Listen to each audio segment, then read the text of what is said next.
Welcome back to my review series for the various arcs within the railgun anime and manga. This time, just anime, because guess what? Another filler arc, non-canon. Okay, so I was going to do the Eden Zero chapter review today, but it's kind of just a boring chapter, so I thought, hey, why not talk about Poltergeist? So yeah, Poltergeist is the second to last filler arc within Railgun, because the only one after this is the Silent Party arc in the last half of Season 2, and then Season 3 is all canon material.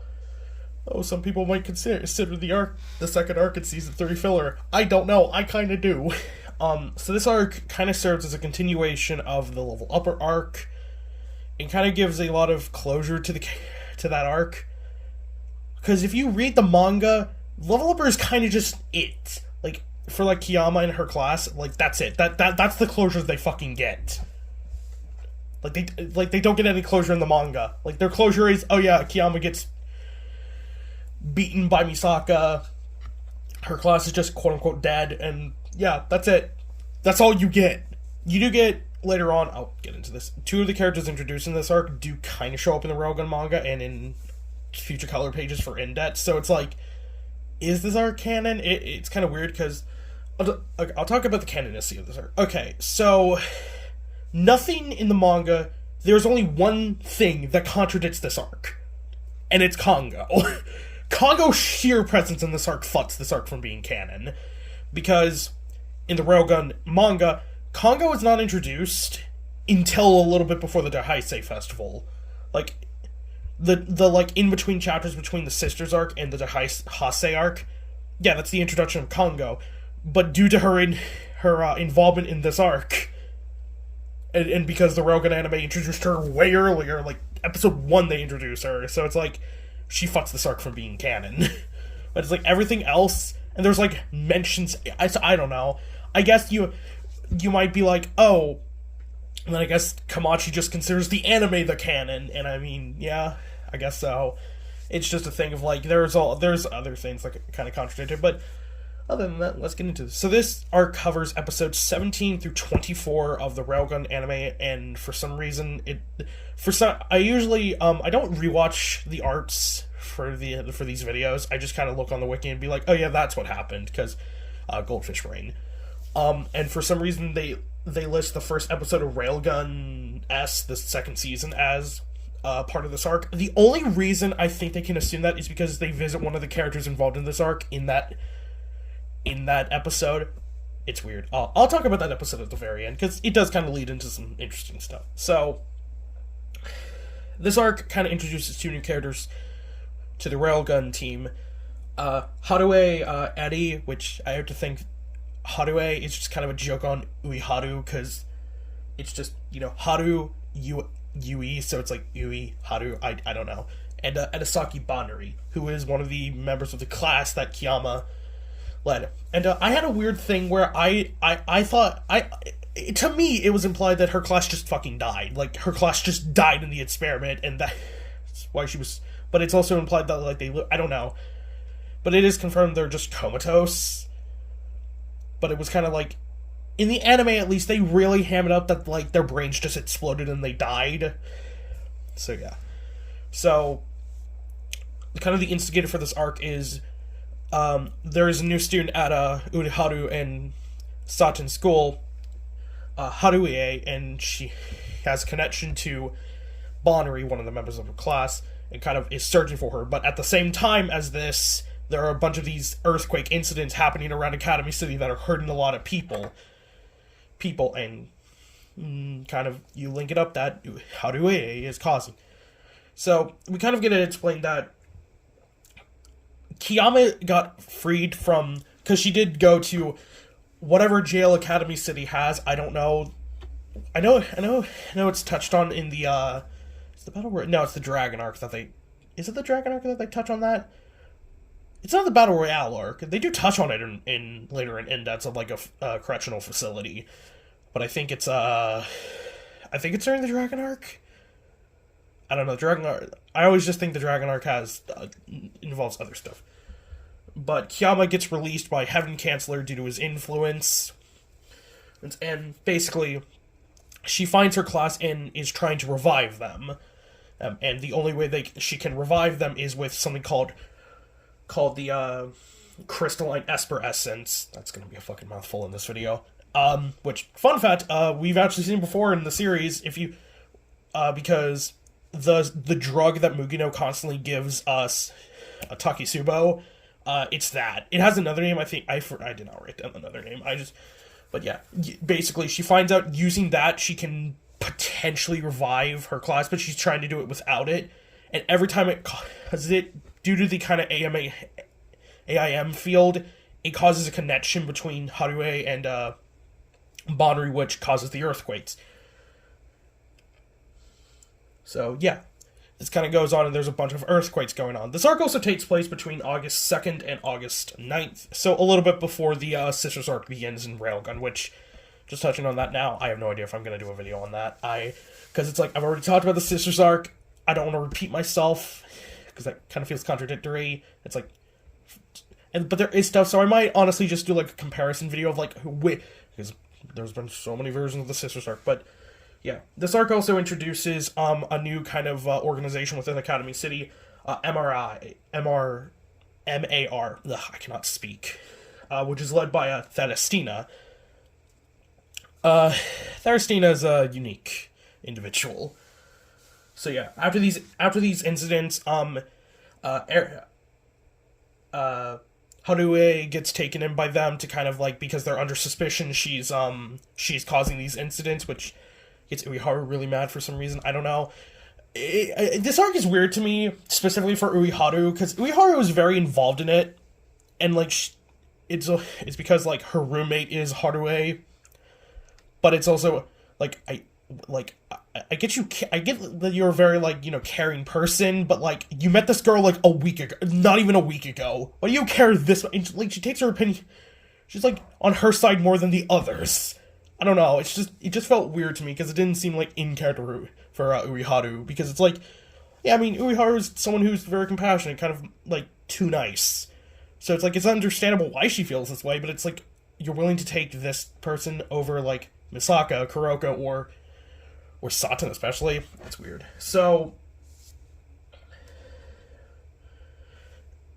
Misaka kind of gets involved in this, and because, you know, as Kiyama said, it's like, I'm not done with this, so when Misaka hears that Kiyama's back, it's like, fuck, well, better solve this myself. So she kind of finds Kiyama in the old education facility she used to be in, and Misaka and her kind of talk, and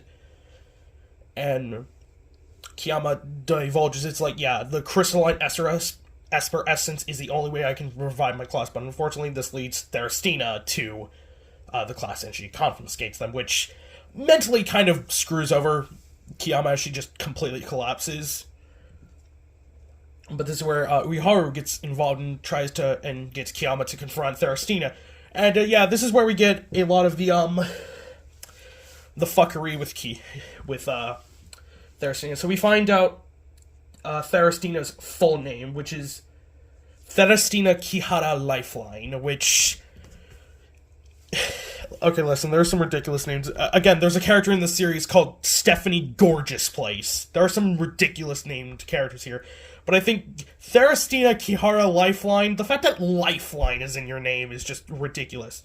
And they find out that she is the granddaughter of Gensei Kihara, which, I'm just saying this now, the name I don't know this personally, but there's so many fucking Kiharas, because there's Amata, the guy who fights Accelerator during the Invasion of Academy City arc. There's Therestina, which we'll talk about again in a sec.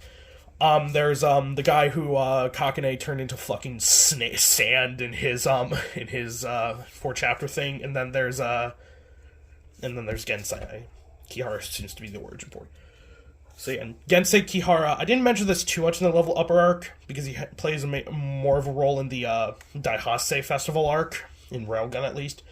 But Gensei Kihara was the instigator for the experiments on Kiyama's class and caused them to, you know, mentally break and go into a coma. And he was also the creator of the crystalline Esper Essence, because this arc also kind of goes into what is the purpose of Academy City? Like, is it to study Esper abilities, you know, evolve Esper abilities, and to at least Gensei to an extent, and Theristina especially, it is the only purpose for Academy Sissy's existence is to evolve an Esper into level 6. Once there is a level 6, Academy City should no longer exist, because it's like, that's their goal. So yeah, they kind of find that out, and Kiyama is very pissed off by that, and tries to assault Theristina. It does not work, and they get kicked out, and due to Misaka kind of caring for everyone around her, she goes and confronts Theristina, who promptly kicks the shit out of her, because she's using capacity down. Which is, of course, the thing in the big spider arc that stops Esper abilities. And so, fucking Theristina kicks Misaka's ass pretty much into the dirt, which is oof. But she also gets kind of rescued by Kongo, who was also in the mayor facility because she was affected by one of the I've noticed with Railgun, they use Kongo for our connection for a lot of the incidents, because she just appears to be in the wrong place at the wrong time, like, every single time. Or the right time at the right place. I don't know. I honestly think Kongo's existence is just kind of to support other characters, and that's what she does. I like that. So yeah. Basically, Misaka tells this to everyone, and they're all like, yeah, fuck Theristina. We're stopping her. But they find out that Kiyama is going after Theristina and the kids, because they also find out that Theristina is trying to transfer all the kids to a special facility where they can experiment on them. So they all kind of band together and say, okay, we're going to stop them. And that's where we get a big fight with Misaka, Kuroko, Kongo, and pretty much everyone versus Mare and Theristina. You get a little bit of a fight scene with Kongo and Kuroko versus, some Mare soldiers, which is really cool. They're a pretty nice duo and kind of rivals. How, Misaka and Shogaho are rivals, later on. Kuroko and Kongo are kind of rivals, because they're both level 4s, and they're both, very kind of, the very stereotypical rich girl. Yeah. Theristina tries to fight against Misaka with a giant mech. Misaka, we have, of course, a cool scene where the OP plays, because, it's the end of season, gotta always have the episode where the OP plays. They did it twice in Railgun Season 1. I don't think they did it at all in Season 3, but they do it in Season 2, at the very end, which, the Silent Party arc is gonna be a boring arc to talk about, because it's not that good. That's gonna be a bad arc to talk about. But yeah, Misaka uses part of the mech she breaks off as a railgun and defeats Theristina, and they eventually find where the kids are being held, and they go there, but of course Theristina, any good villain, Theristina doesn't go down that fucking easily, and confronts them and uses capacity down to stop all their Esper abilities and beat the shit out of them. And this is where she explains her plan. Basically, she's going to use the crystalline Esper essence in an experiment with the class to excel them to level 6. And they all kind of point, I think it's Kiyama who points this out, that, if you do this, you're going to destroy Academy City. And Theristina she goes full fucking crazy. Theristina is, that one character who, is very cocky, is very, over the top. It kind of just, not cocky, I mean, she's more, calm and collected, but when she, goes villain, when she, reveals her true face, she's a crazy bitch. I also want to mention, I didn't notice this at first, but, if you look at, Mugino and Theristina, side to side, they look kind of similar. I don't just mean they both have brown hair, they both have, very similar facial structures, very similar, long, wavy hair, and they both are, calm and collected most of the time, but, in a fight, they are very, crazy and kind of bitchy. So I just noticed that. They are very kind of, similar. I'm not saying Theristina and Mugino are related, but I wouldn't be surprised, because, yeah. And considering Mugino is one of the older members of Academy City, of the level 5s, and there's one cover page where we see a younger Mugino in, a really upper-class environment, it wouldn't be surprised if she was related to Theristina. That's just an observation I had. So yeah, It looks like she is going to succeed, but Saten, because she's a level 0, is not affected by capacity down, and she's able to destroy it using somewhat level 0 luck. Luck, because she came in clutch. It's always the level 0s that come in clutch, like Hamazura, Toma, and Saten. And of course, this lets Misaka get off a railgun and defeat Theristina. So yeah, and Kiyama uses the crystal to revive her class, and that is finally, after like over 20 episodes, Kiyama is finally able to revive her class and save them. So the aftermath of this arc is kind of nice, as all the kids get taken to a rehabilitation facility, kind of improve, and kind of like, they've been in a coma for like a decade, so like, they need that. And Theristina is cared for because she took a railgun to the fucking... If she was not wearing that, like, mech suit, she probably would have just died there. I don't think Misaka has ever killed someone in railgun. Yeah, I don't think she's ever taken a life. Like, her and Toma have never taken lives, but she might have killed someone at some point. I mean, if you get direct impacted by a fucking railgun, you are gonna die.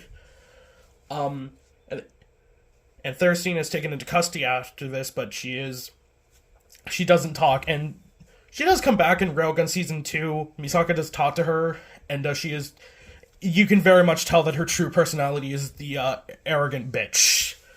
So yeah, if her and Mugano are related, I would not be surprised.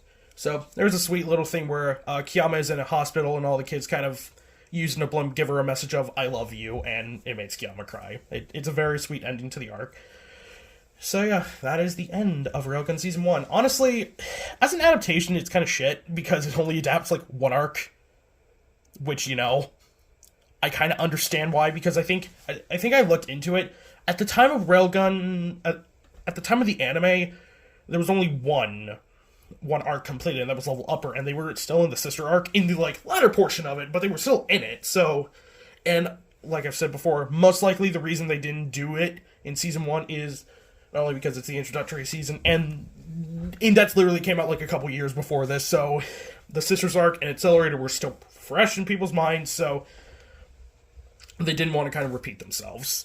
I can kind of understand it to that extent. So, for Season 2, I don't understand why they connect Season 2 into this, because I think it's because the first episode of Season 2 of Railgun focuses on two things, and number one, you get the introduction of Shokuho, which, fun fact, does not happen till a little bit, the in-between chapter stuff that introduces Kongo in the manga also introduces Shokuho, because Kongo also learns about the Shokuho clique, and that's also where we get the kind of interaction for the first time between Misaka and Shokuho, which is one of my favorite interactions, because the one thing Misaka is focused on in that entire exchange is, Are you sure you're in middle school? Which, dubiously, because it's like a year before this, Shogo's like main feature is, being somewhat stacked, but like the first year arc, you see that she's like flat as a board, like even flatter than Misaka. So it's like, okay, what the fuck? I don't understand it. Growth spurts, they're weird, but yeah.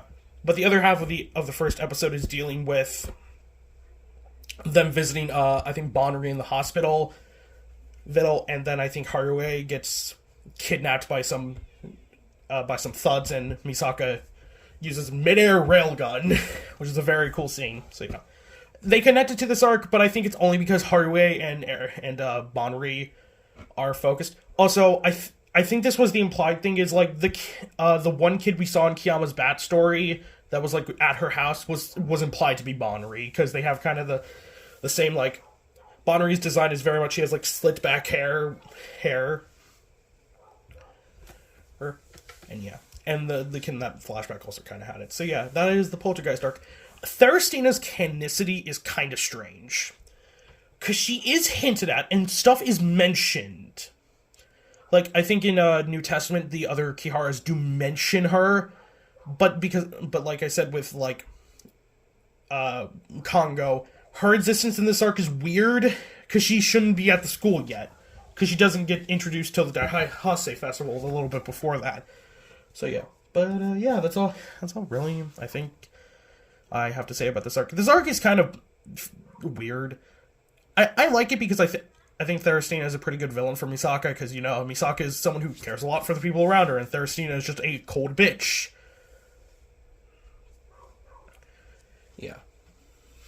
And the whole, you know, what is the purpose of Academy City? That is a thing that I think is debated within the series a lot, is like, okay, why does Academy City exist? And honestly, it might have been made because Alistair was just fucking bored or some shit. I don't know. I know the light novels go more in depth with Alistair, so maybe later on they'll go into why Academy City exists, but that is definitely a question of like, okay, why does Academy City exist? And to some, yeah, the purpose of it might just be to make a level 6, because that seems because, you know, the entire education system of Academy City is focused on, you know, developing Esper abilities and evolving them and growing them better. So yeah, a lot of people and scientists would naturally come to the conclusion of, yeah, the purpose of Academy City is just to make a level 6. But maybe some are like, then what after that? If level 6 exists, is there a level 7, or, you know? Yeah, so, yeah. I think that's all I have to say about this. Yeah. I do like this arc. It's a fine, and it's a pretty good send-off, and I did get a little teary-eyed at the end with Kiyama's kind of goodbye to her students. It was nice. Sadly.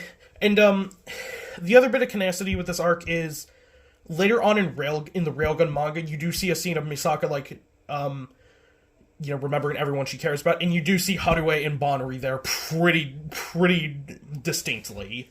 So, yeah.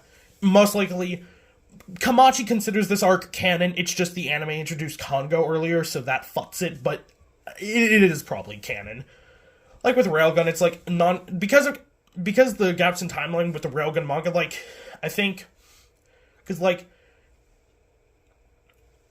what is it, like, Level Upper takes place in, like, mid to late July, Sisters arc takes place in, like, mid to late, August, and then Daiheisei takes place in, like, the middle of September, and then the other arcs take place, like, pretty back to back, because, you know, they don't want to go past October, they don't want to bleed into New Testament quite yet. I feel like after the first year arc, they're gonna have to, because it's like, what else are you gonna do? But yeah, I'm ranting at this point, because I wanted this video to be slightly longer. So yeah, if you enjoyed this video, like, comment, and subscribe. I've been for all that stuff. I don't know if I'll be doing the video for Volume 7.